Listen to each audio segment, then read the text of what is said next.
মোবাইলের keyboard change করবেন কিভাবে? আসসালামু আলাইকুম বন্ধুরা। আপনারা যারা মোবাইলের কিবোর্ড চেঞ্জ করতে চাচ্ছেন, অর্থাৎ আপনারা এখন বর্তমানে যে কিবোর্ডটি ইউজ করতেছেন, এখন আপনি চেঞ্জ করে অন্য কোনো কিবোর্ড ব্যবহার করতে চাচ্ছেন, তাদের জন্য এই ভিডিওটি। এই ভিডিওটিতে আমি আপনাদের খুব সহজে দেখিয়ে দেব কিভাবে আপনারা আপনাদের ফোনের কিবোর্ডটি পরিবর্তন করবেন। আশা করি সম্পূর্ণ ভিডিও জুড়ে থাকবেন। আর মূল ভিডিওতে যাওয়ার আগে ছোট্ট একটা রিকোয়েস্ট, শুধু ভিডিওটিতে একটা লাইক দিয়ে দিবেন আর ভিডিওটি শেয়ার করে রাখবেন, প্রয়োজনে কাজে আসবে। তাহলে চলুন সম্পূর্ণ ভিডিওটি দেখতে থাকুন। তাই আপনাদের ফোনের কিবোর্ড পরিবর্তন করার জন্য সেটিংস ওপেন করার পর সিস্টেম অ্যান্ড আপডেট এই সেটিংসটি ওপেন করবেন। তাহলে এখানে আপনারা দেখতে পাবেন অ্যাড মেথড, আপনারা ইনপুট মেথড, আপনারা এখান থেকে ইনপুট মেথড এই অপশানের উপর ক্লিক করবেন। ক্লিক করলে এখানে আপনারা দেখতে পাবেন এই কিওয়ার্ড নামের একটি অপশান আপনার আছে, ইনপুট কিওয়ার্ড, এই অপশান আপনি পেয়ে যাবেন। আর যদি এই সেটিংসটি আপনি এভাবে খুঁজে না পান, তাহলে যে কাজটি করবেন, আপনারা ব্যাক বাটনে ক্লিক করে আসার পরে আপনাদের সেটিংসের সার্চ বারে ক্লিক করবেন। সেটিংসের সার্চ বারে ক্লিক করার পর এখান থেকে আপনি কিওয়ার্ড লিখে এখান থেকে আপনি সার্চ করবেন।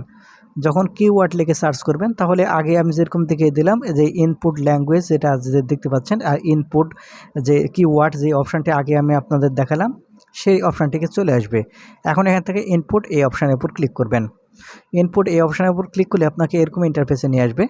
হয়তো এখান থেকে আপনি জিবোর্ড বাংলা অথবা জিবোর্ড ইংরেজি ব্যবহার করতেছেন, আপনি বাংলা চাচ্ছেন অথবা ইংরেজি ব্যবহার করতে চাচ্ছেন, অথবা আপনার অন্য কোনো জিবোর্ড এখান থেকে আপনি ব্যবহার করতে চাচ্ছেন। আপনার অন্য কোনো জিবোর্ড থাকলেও কিন্তু এখানে শো করবে। আপনার যেই জিবোর্ডটি এখান থেকে আপনি ব্যবহার করতে চাচ্ছেন না কেন, সেই জিবোর্ডটি এখান থেকে আপনি সিলেক্ট করে দেবেন।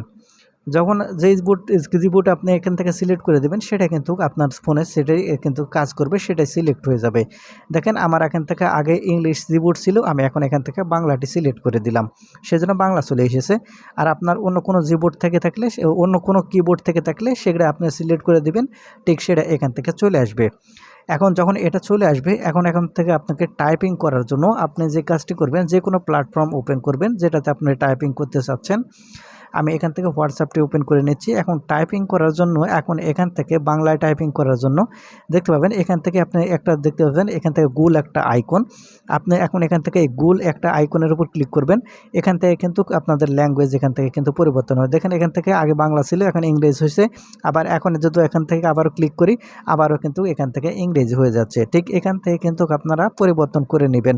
আপনারা যে সময় লিখবেন সেই সময়, আপনি যখন ইংরেজি লিখবেন তখন এখানে ক্লিক করে আপনারা ইংরেজি করে নেবেন। আবার বাংলা যখন লিখবেন তখন এই গোল এই আইকনের উপর ক্লিক করার পর আপনারা বাংলা করে নেবেন। আশা করি বুঝতে পেরেছেন। ধন্যবাদ।